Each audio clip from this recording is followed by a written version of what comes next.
Andy? Oh, I can't hear you.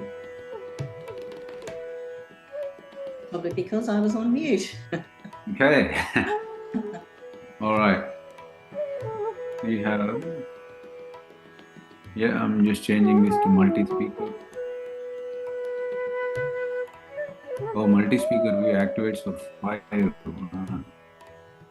So we've gone live. Pan, Pan, my sister, she's here with us.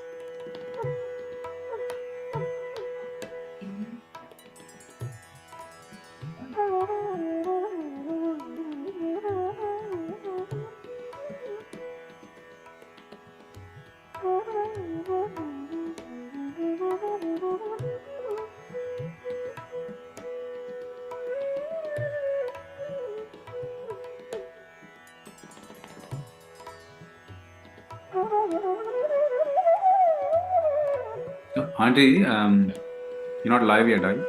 Yes. Huh? Yes. I'll go on to.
Shri Mahalakshmi Mahasaraswati Mahakali Trigunaatmika Kundalini Sakshat Shri Adi Shakti Mataji Shri Nirmala Devyai Namo Namo Om Tvamev Sakshat Shri Kalki Sakshat Shri Adi Shakti Mataji Shri Nirmala Devyai Namo Namah Om Tvamev Sakshat Shri Kalki Sakshat Shri Sahasrar Swamini Moksha Pradayani Mataji Shri Nirmala Devyai Namo Namah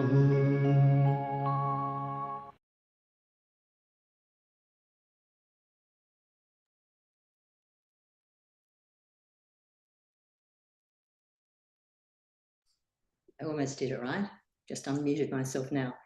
Hi, everyone. Vara, you're way up there. I'm not sure why you're not down here.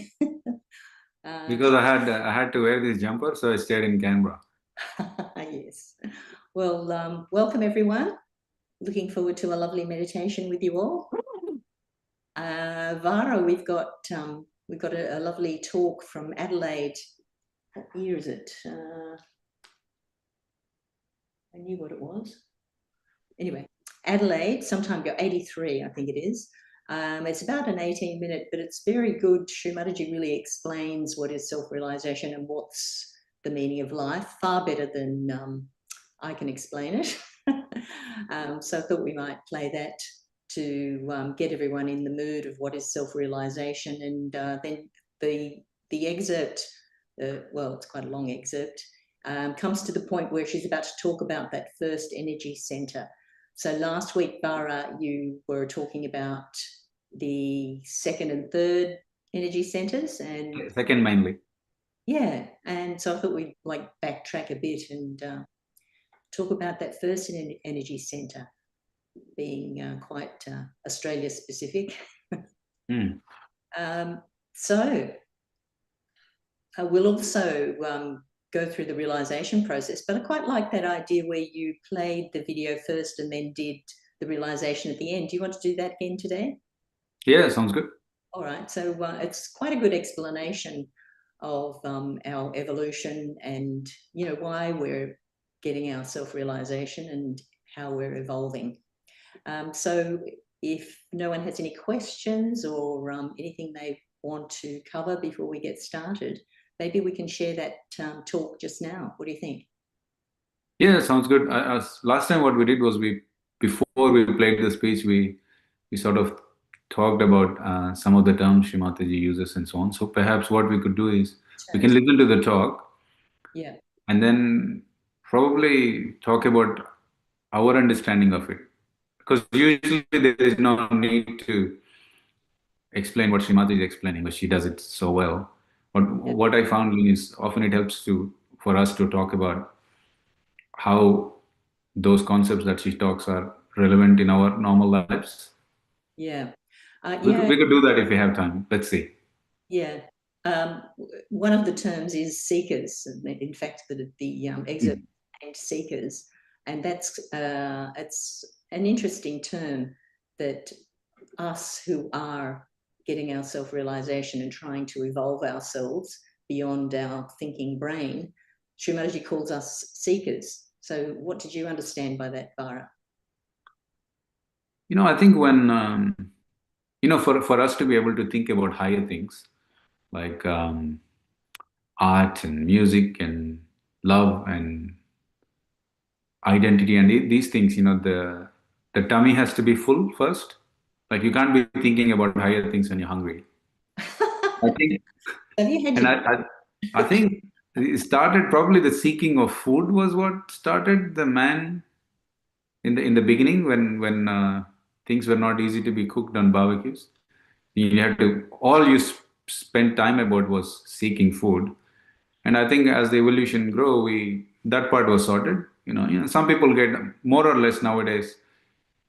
Somebody might eat a steak, and somebody might eat a bowl of lentils, a soup, lentil soup, not lentils by themselves, but but mostly those needs are generally fulfilled for majority of the population. So I think in the modern context, seeking, I feel, is the seeking meaning, you could say, like what is my role in this world, kind of thing. And more so, actually, I was, in this new world of artificial intelligence, right? Yeah. Are we even needed? Like this is a question that comes out in the world. Are we all needed? Machines will do everything. The machines are going to do everything, but they don't really have guardrails. They can go pretty crazy. I was reading something about a robot beating up the master. Yeah, something went off, right? And so then we have to go back to after a bit of a theory, made up theory, but after the World War, we went into this industrialization. Now I think we're sort of reaching the epitome of it, where the machines can do everything. So what is our role really? Like what the meaning of life in terms of a lot of people find meaning in going to work. Mm. Imagine your work being done by artificial intelligence. What are you there for? So and I feel the technology is pushing us to think about these things more. Yeah. What is my purpose? What is my meaning? What am I doing? All that I feel is part of the seeking. Yeah. To answer your one line question in a long-winded way. Good explanation, Vara. The I can't think of it. Do you have a take on seeking? Yeah, I think you're right that it's you're seeking something to satisfy you, and when you've got all of those things already satisfied, that theory that your wants are not satiable, which Shri Mataji talks about a lot. Yep. And once you've got everything, there's what else is there? And especially when we see all of the media and tremendous hardship going on, we think, well, what's the point of being alive? Mm. So that's kind of seeking for something that's more real. Yeah. When you said that, I just thought of this one. I think by design, we probably were created. One of the goals of life is probably in somehow connect with our creator without dying. Sometimes people think, you go meet your creator after death. No, no. While we are alive, can we experience the creator? And I think that is also part of the seeking. Like the answers are not given to you. It's not like there's a placard saying this is how you meet your creator while you're alive. And I think part of the seeking is that like when you achieve that connection, you can't explain what you're seeking, but when you achieve that connection, that you feel that I feel satisfied, like my heart is at peace, sort of thing. Yeah. When you first came across Shri Mataji and self-realization, did you get that? What feeling did you get then? How did that affect you? It's the kind of thing that I was explaining, where I always sort of felt a gap. Dad goes to work and gives us food. I go to school, and all this sort of stuff. Why do you do it? And then you feel like, oh, because you need to get a job. And why need to get a job? Because if without a job, no one will get married to you. So why do you need to marry? And it's because you need to have kids. And why do I need to have kids? And when you keep going, that's like, so you feel you're thirsty for something that you can't explain well. And when I attended the Sahaja Yoga program, they gave me the realization, and after that process, I felt, yeah, this is it. If you ask me what was it, it's this satisfaction, feeling of satisfaction that somehow I reached the destiny sort of thing. Yeah. You're asking hard questions, Lynn, but I was going to answer it as well. oh yeah, go for it. What was your thing? So mine was in a nutshell, Something. this feeling of when you're let's say you're a kid who has no words, and then the kid is thirsty and the kid can't explain that they're thirsty, they'll go all crazy. When you give that bottle of milk or water, they're satisfied, and then the smile comes back. Yeah. I feel that happens when they found it, and when I saw Shri Mataji and in a photograph, and then they explained the realization process, and then I had it, and I was like sitting there very calmly that I'm all right, all will be well, kind of feeling. Yeah. What was yours? Yeah. Sorry, overlapping you there. I felt that love from going to a meditation. You just got that feeling in your heart. And I think that was more for me, what I was seeking was that feeling of love, more a bigger love than just individuals where it, for a bit, then stops, then happens, and you're always seeking for that. And this was a bigger feeling of love. And what really hooked me in. I just felt that. So that was that all-pervading feeling of, the universe loves you. So how does it matter anything else? I see. Wow. No, I mean, now I understand why you don't look annoyed ever. So it's good. Thank you for that. Thank you for sharing that story. Thanks.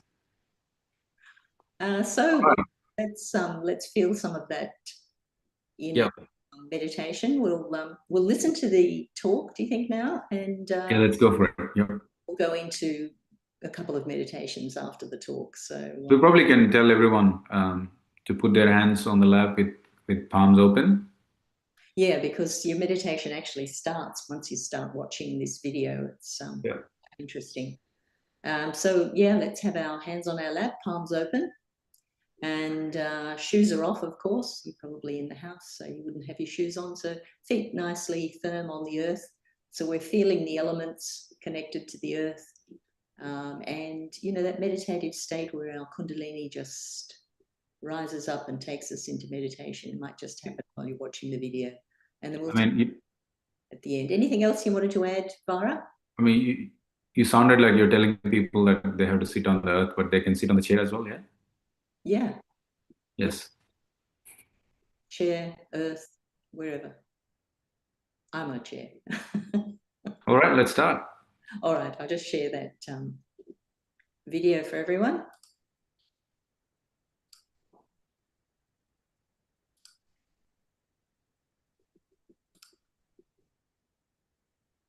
Yeah, it's coming through. I bow to all seekers of truth. These are the special times when so many seekers are born all over the world. We are not aware as to the nature of this time when we get so much worried, anxious and upset with so many things happening around us and we do not find any answer to it. Sometimes if you read some of the books which give all the data about what is expected of human beings, many people have now, I think, accepted the ultimate doom, and they think that after all the doom has to come, so why worry? Even Muhammad Sahib has talked about the doomsday. But much more than that, he has talked about the days of resurrection. They all have talked about the future, the day of judgment, the day of resurrection. When is this going to happen and how it is going to happen? We have to first of all know that why are we seekers and what are we seeking? When I said that you are the seekers of truth, we have to find out, first of all, what is the truth. And for that, finding out, we have to just use some logic. We have to come to some logical conclusion to begin with. Now, the first thing one must know that we have become human beings from amoeba stage. We have come to this stage with a purpose. It is not purposeless. But why have we become a human being? There must be some purpose, and if this purpose has to be served, it will be served not by some sort of an outward happening, but something inward has to happen to our awareness. Like animals do not have any awareness of cleanliness, of beauty, but human beings have. In the same way, when we become a higher personality, we have to have something happening again I say, to our awareness. And for this I would say, Jung has done a lot of work. Jung, who opposed Freud very much, and he said that if man has to evolve little higher than what he is, he will achieve his own goal. And according to him also, the goal of man is to become collectively conscious. So even the scientists, the psychologists have prepared the stage for our ascent.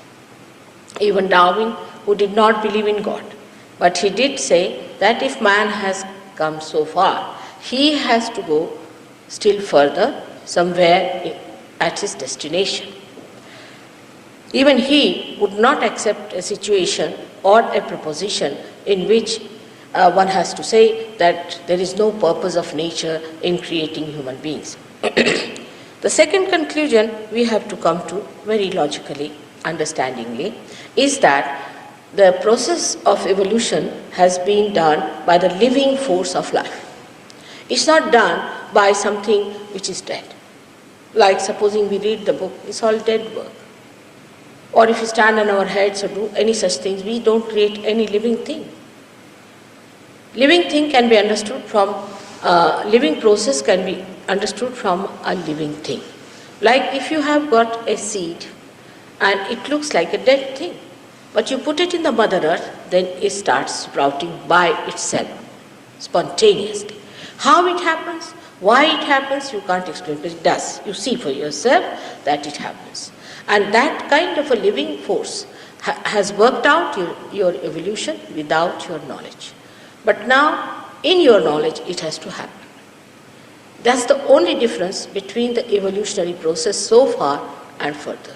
And because it has to be in your knowledge, you are given complete freedom to choose either the ascent or the descent. And when you come to this right conclusion that it has to be done through some living process, then you must understand another point, that you cannot pay for it, not a single pie. You cannot pay for it. This is something very difficult for human beings to understand, that you can get something without paying, but you are getting so many things. You get the sun's rays without paying for it. Everything, this pay business and all this economic activity has been started by human beings alone.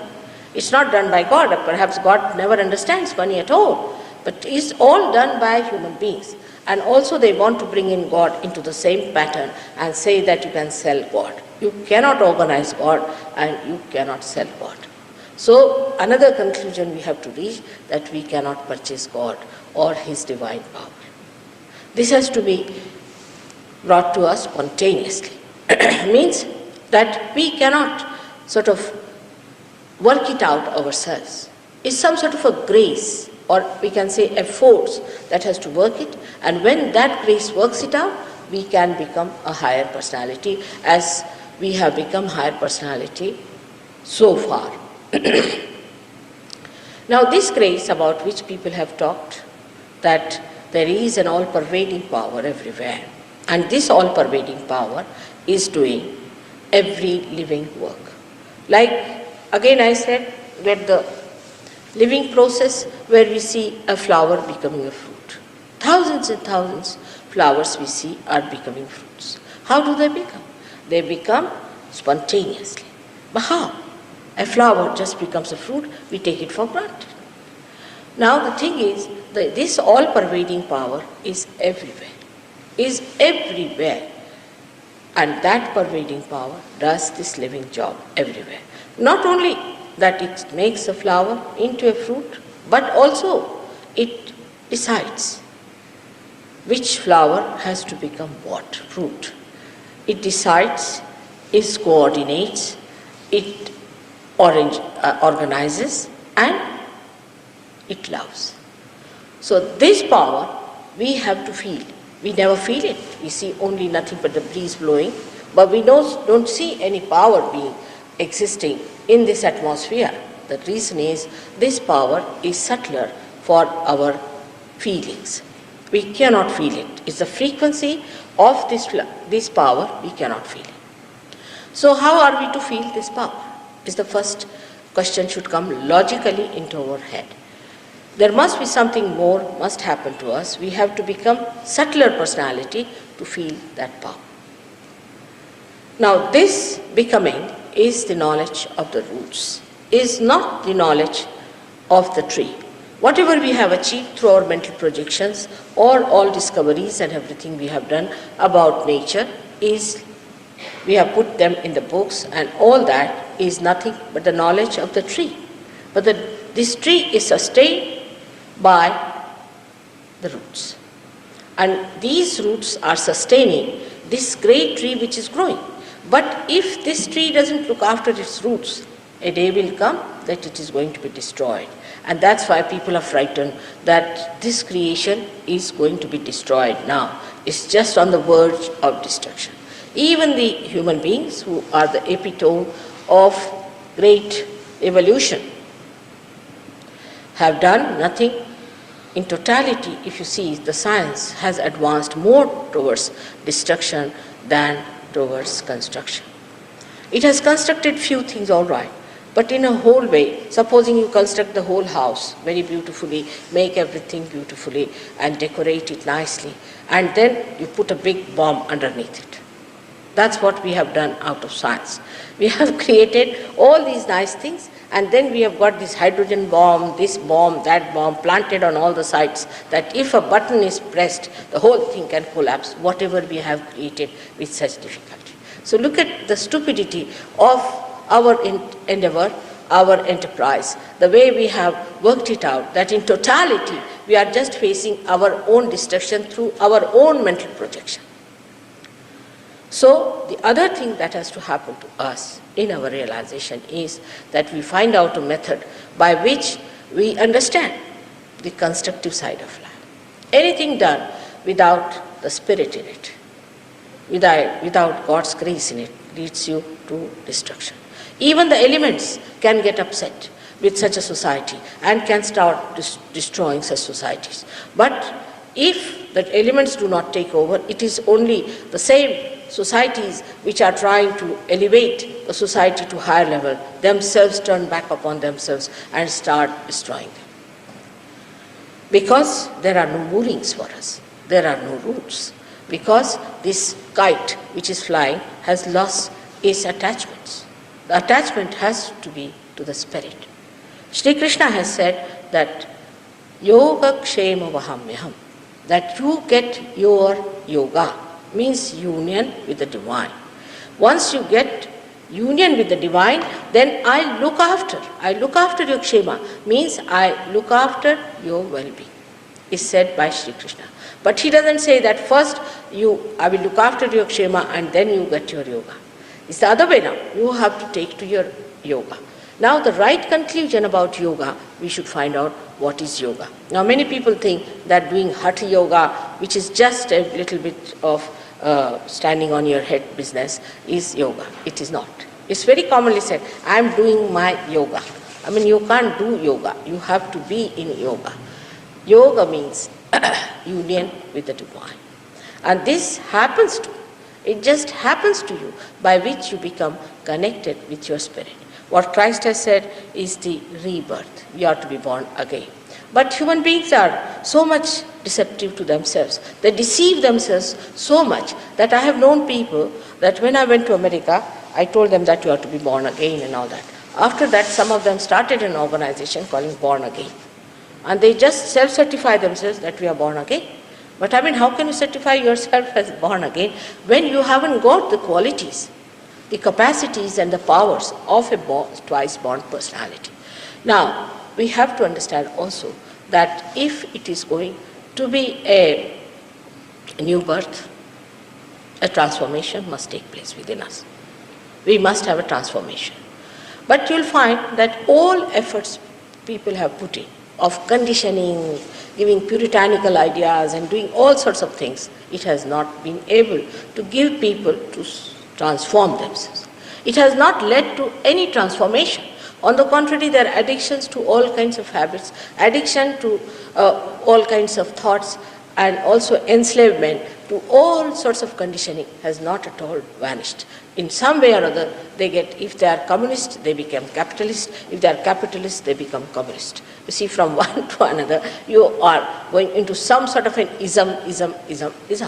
But in Sahaja Yoga, there is nothing like ism, because you are only human beings. Only human beings in the eyes of God. He has created variety. He has created one variety of, say, Australians. Then in Australia also has created so many varieties. As you have so many flowers, we have so many human beings. But inside every flower flows this vital force of God's love. And that vital force is to be understood through going into the roots, not from outside, through your mental projection.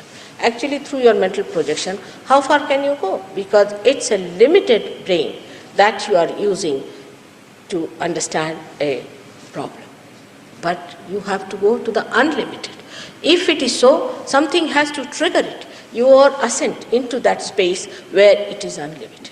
And that's why we have to know that through only logical conclusion, we can come up to the door. But afterwards, you have to enter through this door, through that triggering. Otherwise, you cannot enter into it. Now, whatever he has told you all about these chakras, you need not believe, as Dr. Warren has told you. There's no need to believe into it, because even if you have blind faith, it's going to help us.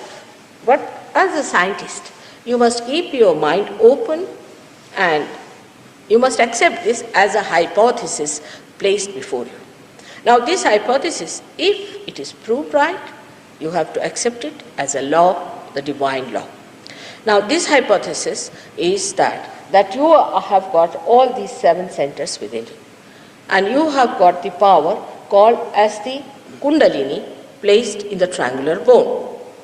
Now, one may say that this is a Sanskrit word, and Sanskrit is not for only Indians, it is for all of us. It's as English language is for all of us, in the same way Sanskrit is also for all of us. But only thing I would say that as the West was more busy, and you, though you are on the East, but still I'll call you the West, busy with the advancement outside. There were people who were busy with the advancement downward. And these people are the seers who have seen that there is a power which is settled down in the triangular bone called as sacrum. Now, this is a Greek word. It is very interesting to know that sacrum means sacred. And I asked the Greeks, when I went to Greece, I asked them, why do you call it sacrum? They said that most of these words have come to us because we have had a very long rapport with the Indo-Aryan groups. So, when was that? They said it was much before Alexander went to India. So, we knew about India a long time back, and the Indians told us that this is a sacred bone. Even doctors know that when the whole body burns, this bone does not burn. It takes lot of temperature, very high temperature, to burn this bone. And when you put it in the cremation, this thing and all that, that has to be brought to a very high temperature so that this bone should burn. But with other temperatures, lower temperatures, the whole body may burn, but this bone will remain still unburnt. So the reason is, there is this power which is protecting it. Now this power is called as Kundalini because it has got 3.5 coil within it. You might have read, some of you being seekers, you must have read books about Kundalini. And everywhere I go, people tell me that, Mother, we have heard that this is a very dangerous thing to have the Kundalini awakened and it's very, very wrong to touch it. No, this is something absurd. First of all, this is the only way you are going to get your realization. Is the prelude, is the germ within you, the germinating power within you, which is going to give you the ascent. And how can that be a thing that will be dangerous for you? There must be something wrong. For example, I don't understand about this instrument or about electricity, and put my both the fingers in the plug, and I get a shock and I say, oh, it's the most dangerous thing that you can have. That means I don't know how to handle it.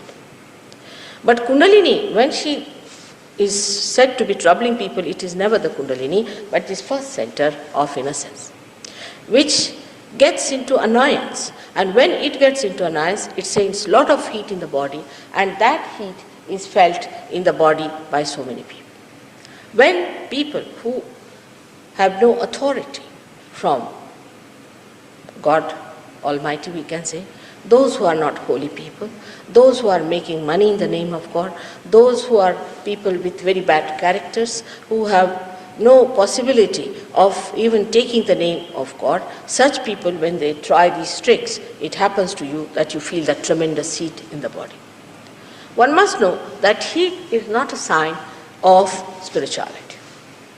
Everywhere, whether it is Sanskrit or any language, they have said that it's a cooling thing. It cools you down. Even a person, we say, he's cool-minded, means he's not violent.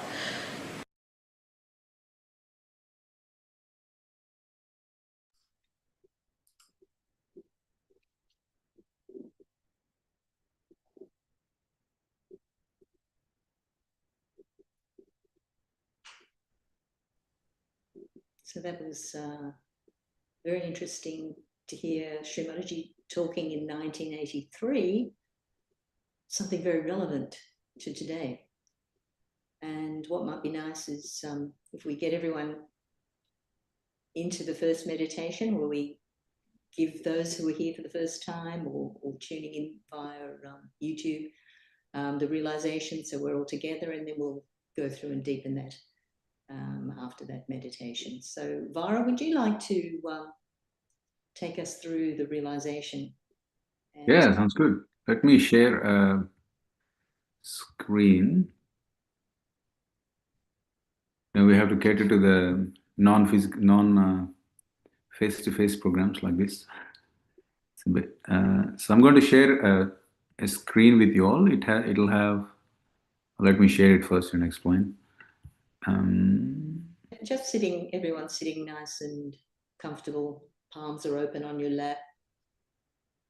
Taking a few deep breaths. Can you see the screen, Lynn? Yeah, beautiful. Okay.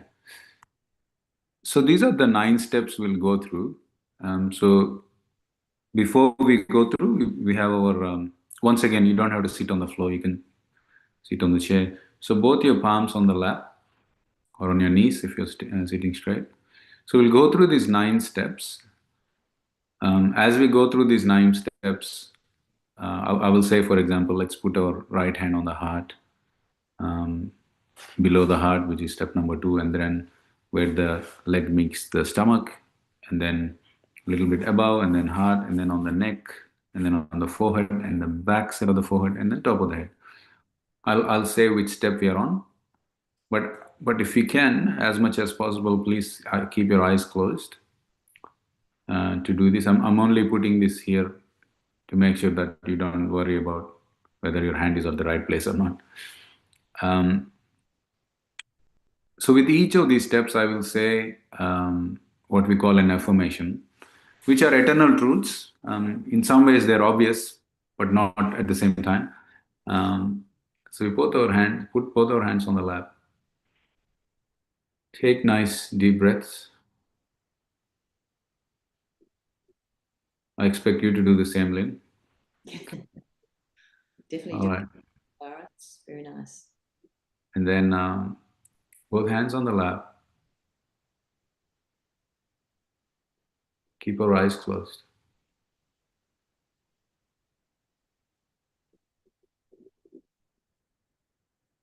Let's put our attention on top of the head. When I say attention on top of the head, just imagine a soccer player balancing a ball on top of the head. They'll be looking here and there, but attention is always on top of the head. It's that sort of thing. It's not concentration. It's like a kid who is, flying a kite, joking around with his friends, and but the attention is always on the kite. It's that sort of thing. Is what we mean by attention.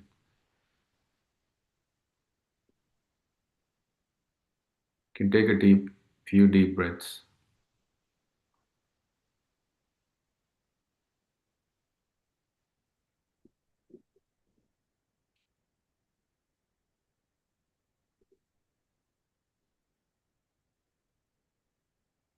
So Shri Mataji talks about the sacrum bone. So this is the bone at the bottom of our spine. It has this motherly energy called the Kundalini. So we are requesting this motherly energy called Kundalini through this process to give us our self-realization. Now this can only be sort of activated because of this method that was founded by Shri Mataji, who is the guru of this technique. So now we place our right hand on the heart and we ask ourselves honestly within our hearts, who am I? What's my purpose?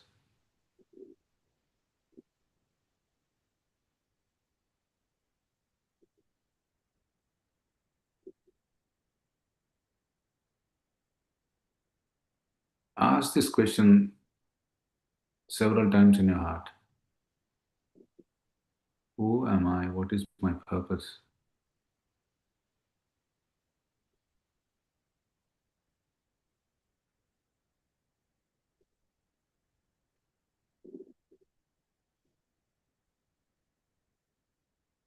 Now we place our hand a little bit below on our ribcage, in the bottom of the ribcage.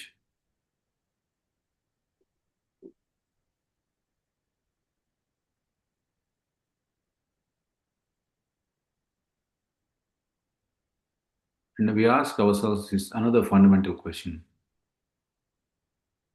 Am I really my own master? Am I my own master?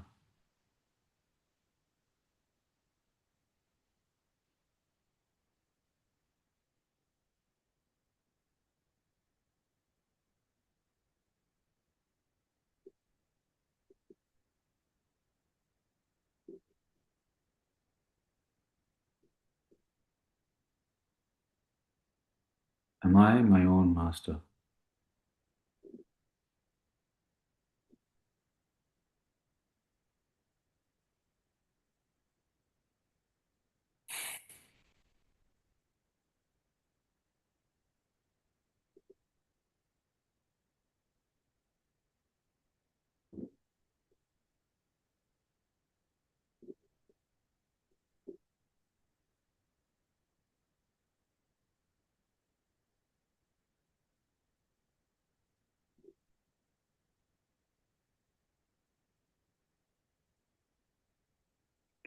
Now let's place our hand further below where the stomach meets the leg. Here, in all humility, we request this motherly energy to give us the pure knowledge.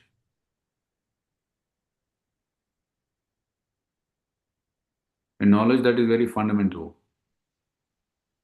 which is more ancient than all the things that we learn in the books and the universities. Mother, please give me pure knowledge. Please ask this several times in your heart with sincerity and humility. Mother, please give me pure knowledge. Mother, please give me pure knowledge.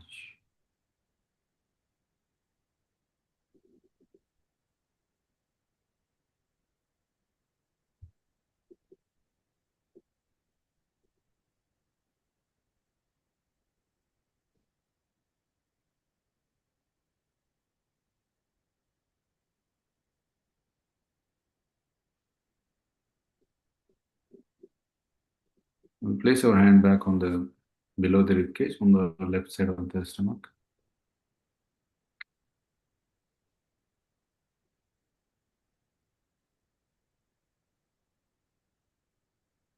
What we're doing right now, you're doing in your complete freedom and free will.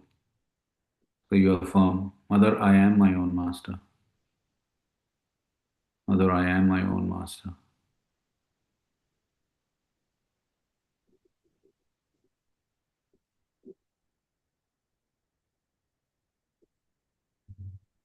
We can only become masters once we receive the pure knowledge that we just asked before. Mother, I am my own master.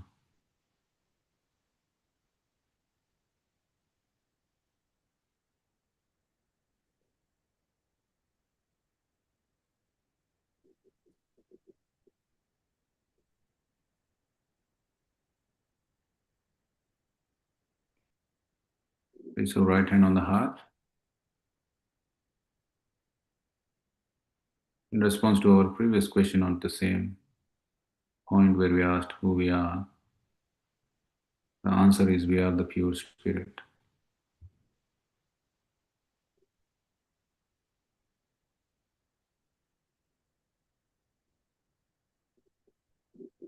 The person can have multiple roles and responsibilities in life, but they're all after and above the fundamental fact that we are the pure spirit. Mother, I am the pure spirit.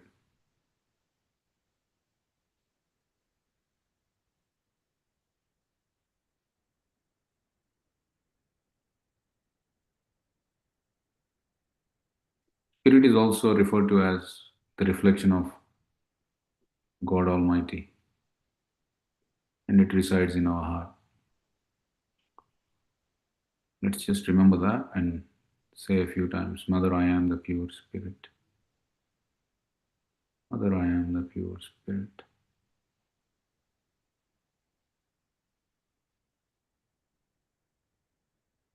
Atma is the Sanskrit word for it. Mother, I am the Atma.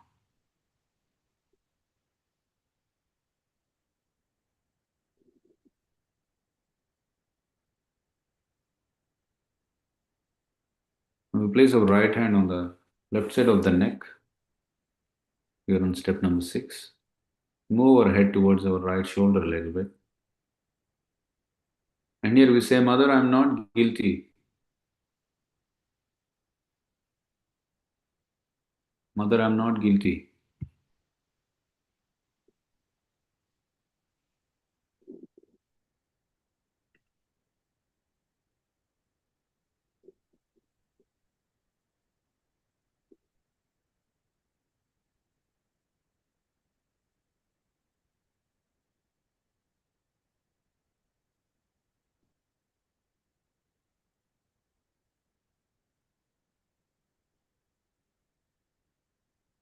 Often we beat ourselves with a stick that is all mental for the mistakes that we've done in the past,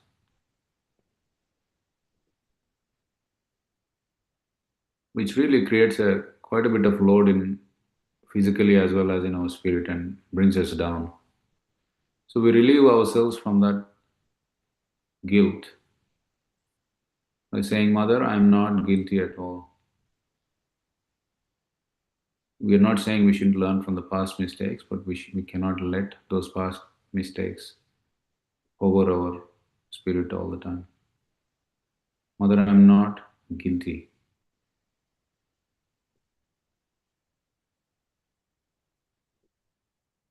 Mother, I am not guilty.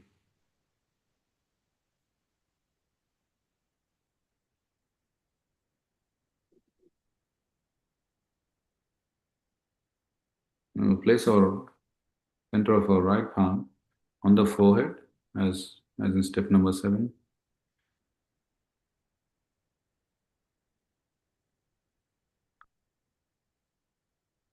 This is another big stick that we beat ourselves with, about not forgiving ourselves and others.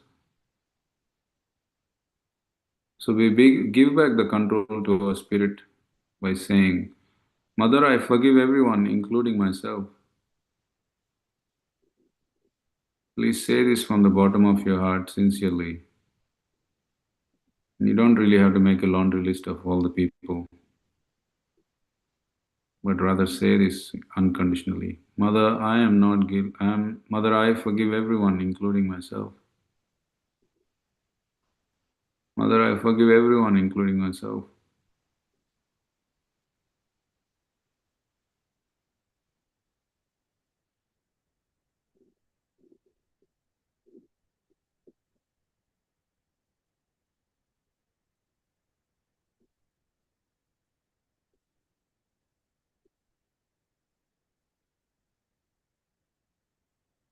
Mother, I forgive everyone, including myself. And place your right hand on the back of the head.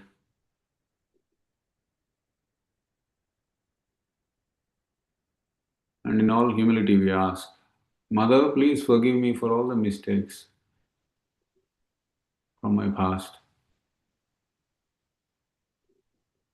Mother, please forgive me for all the mistakes from my past.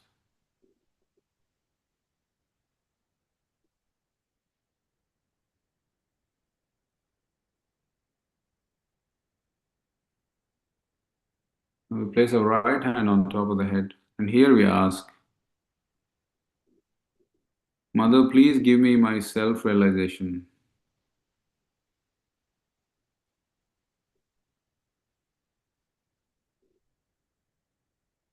Mother, please establish my self-realization.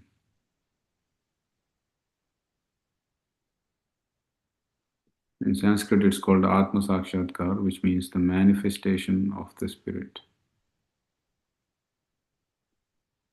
Mother, please give me my self-realization.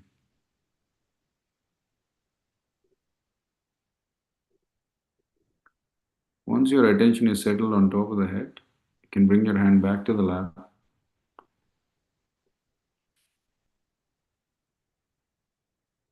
Try and be in that state.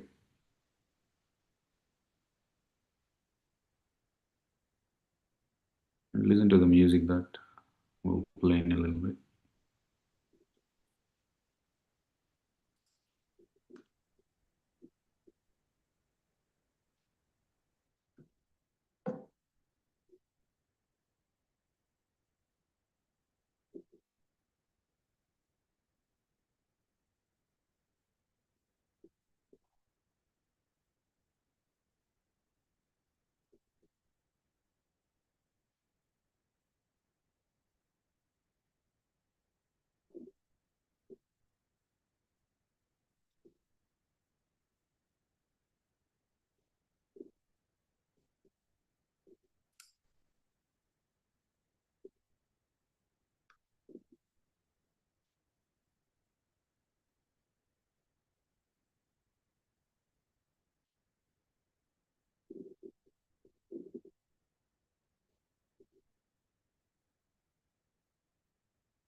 Wow, that was a very nice meditation. I hope everybody enjoyed that. Bara, that was very nicely done. We've kind of gone a little bit to the end of our timing, but everyone on Zoom, feel free to ask any questions. We'll stay back and chat. Sorry, everyone on YouTube, feel free to jump onto Zoom, but we'll end the stream on YouTube, and then all of us on Zoom here will continue on. If you have any questions or feedback, feel free. So let me just, we'll say goodnight to everyone on YouTube, and we'll carry on Zoom. Good night, everyone. Good night.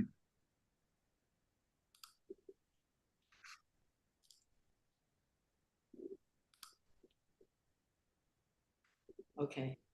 So all of you here with us on Zoom, feel free to give any questions